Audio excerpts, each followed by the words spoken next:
Hello and welcome to today's class. For this class, we'll be considering physics, but on a topic called Newton's law of motion. Let's discuss a very important topic in physics, a fundamental, very important topic in physics called Newton's law of motion. When it comes to physics, Newton's law of motion is very, very important and fundamental, which as a science student, you need to know. All right, let's discuss Newton's law of motion. Newton's law of motion was discovered by Sir Isaac Newton in the year 1642 to 1727. Newton's law of motion was discovered by Sir Isaac Newton. All right, aside this, there are about 3 laws of motion. We have the first law of motion called law of inertia. We have the second law of motion called law of acceleration. And we have the third law of motion called the law of interaction. Let's discuss the 3 laws of motions. Number 1 there, we have the law of inertia. Number 2 there, we have the law of acceleration. Finally, number 3 there, we have the law of interaction. These are the 3 distinct law of motion that we have. Number 1 is called the law of inertia. Number 2 is called the law of acceleration. And number 3 is called the law of interaction. All right, let's discuss this law one after the other. Let's start with the first one there called the law of inertia. Let's start with the law of inertia.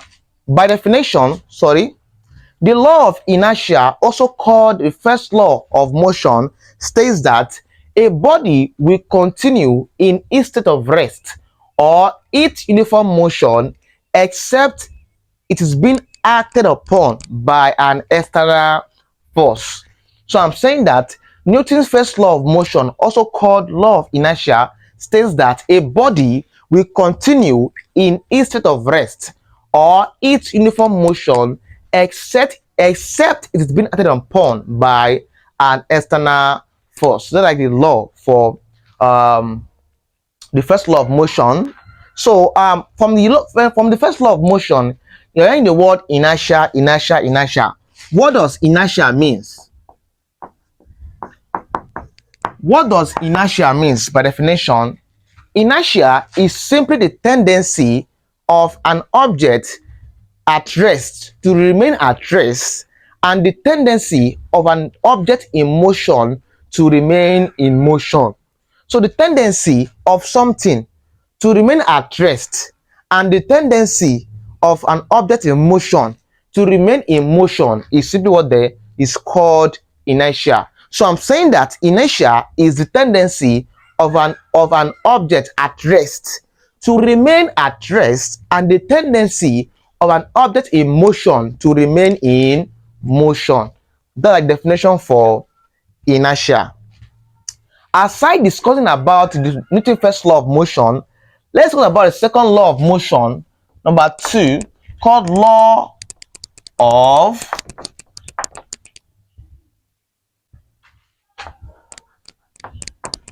acceleration. Let us call this second law of motion called the law of acceleration. What does Newton's second law of motion, also called law of acceleration, states? It states that the rate of change of momentum of a body is directly proportional to the applied force that takes place in the direction of that force. That's like the law of acceleration, also called the second law of motion, which states that the rate of change of momentum of a body is directly proportional to the applied force that takes place in the direction of the force. All right, when it comes to Newton's second law of motion, also called law of acceleration, there's a mathematical expression for it. So mathematically,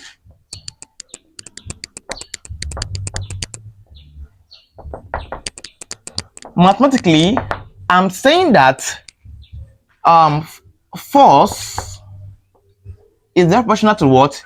Rate of change of momentum. Rate of change of what? Momentum all over time. Now listen, please.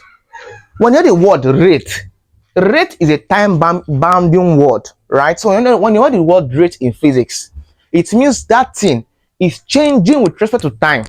So I'm hearing that the rate of change of momentum, it means change in momentum over time.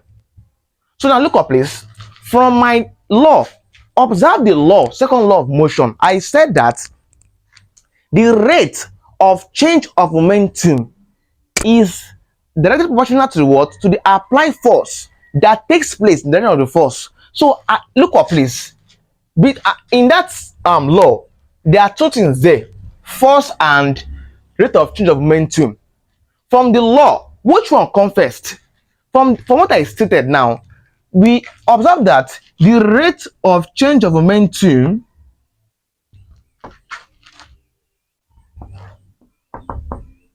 is directly proportional to what? To the force. So from the definition I gave you, this is how the mathematical expression should be. Why is it that I'm having force before rate of change? From my definition of law of motion, I said the rate of change of momentum is in proportion to what? To the applied force. So observe that rate of change of momentum comes first before force. Why is it that mathematically I'm having force before rate of change of momentum? The reason is that there is not the idea there is that a force must be applied before there is a change in momentum. So a force must actually come first before there's what? There's a rate of change of momentum of a body. So that's why mathematically I'm having force before rate of change of momentum, as you can see here. From here now, let's break this down. In mathematics, if I have proportionality sign, how do I take off proportionality sign? I will introduce an equal to and a constant. So I'm having that force F is equal to K, a constant, and what? Change in momentum M. Sorry, momentum is P, as we said in last class, all over time. Last class, we established the concept of momentum and impulse. And we said momentum is the product of what? Mass of a moving body and the velocity with which the body moves. So I'll drop the link to momentum and impulse in this video. So momentum, we said last class, momentum is P, right? So represented by P. So I'm having change of momentum P over time here. At this point here, what next? My next task is to assume let K constant to be equal to 1. So assume that K is unity. By unity, I mean 1. So I assume K to be 1, or you call it assume K to be unity. So it means whenever you hear the word unity in science, it means something is equal to 1.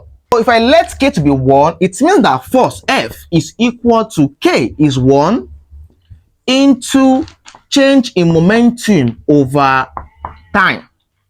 From here, multiply by 1 by this, I'll have that force F is equal to change in momentum over time. But last class again, when we discussed momentum and impulse, I said that the difference between momentum and impulse is that momentum is mass and velocity, while impulse is what? We said impulse, J, is what? Change in momentum. And we said the mathematical expression for change in momentum is what? That's mv minus mu. We said this last class when we discussed momentum and impulse. So the idea is now, the idea here is that watch our previous class on momentum and impulse to further give you better understanding of this concept here, please. All right, so I'm saying that change in momentum means mv minus mu. So I'm having change in momentum here. So by having that force F is equal to change in momentum is what? Mv minus mu. So by having what? Mv minus mu as change in momentum, then over time. at this point here, what next? My next task now is that I observe that m and m are occurring here. So I'll factorize m out. So by having a force F is equal to bring out m out into v minus u all over t. I'm having this here. So at this point here, what's my next task? Observe from here that I'm having something here. Observe clearly from here. I can say that force F is equal to, I'll separate these two. It means that we're having mass times, or perhaps mass into v minus u all over t. Is t correct? Mass times v minus u over t. I'm having this one here over time. Just separate it in this way. It's still mathematically correct. From here now, what's my next task? What's my next task from here? My next task here is that I'll be having a force F. Sorry, before that, observe that I'm having v minus u over t. There's a kind of parameter that expresses v minus u over t. That's what the acceleration. Recall that from here. Recall that acceleration a is equal to what? The change in velocity all over time. When we say change velocity, what do we mean? We mean what? V minus u all over what? All over this t. So I'm saying this expression, this one here. So replace this one here with a at this point here. I'll have that force F is equal to mass. So force is equal to mass times, we said replace this one here with what? Acceleration. I mean a. So from here, force is equal to mass times acceleration. This formula was got from Newton's second law of motion, a very, very important formula in physics called Newton's law of acceleration, right? As you can see it in front of you here. So that the derivation for force is equal to mass times acceleration. All right, at this point here, let's discuss this third law of motion called law of inertia. Number 3 there, law of interaction, please. Let's discuss the law of interaction. Law of interaction states that for every action, there's an equal and opposite reaction. That's like the law to the third law of motion, as you can see. I've stated it now. So we'll be using the idea of basically of law of acceleration and law of interaction to solve further problems on conservation of linear momentum and collision and all the likes. So looking at conservation of linear momentum in our next class, and aside that, we'll be looking at collision and what have you. If you found this class helpful, do want to like, leave a comment and share. I just created a WhatsApp group to further communicate with us. If you're interested in joining our WhatsApp group, simply check the description of this video. I'll drop a link to our WhatsApp group there. See you in our next class.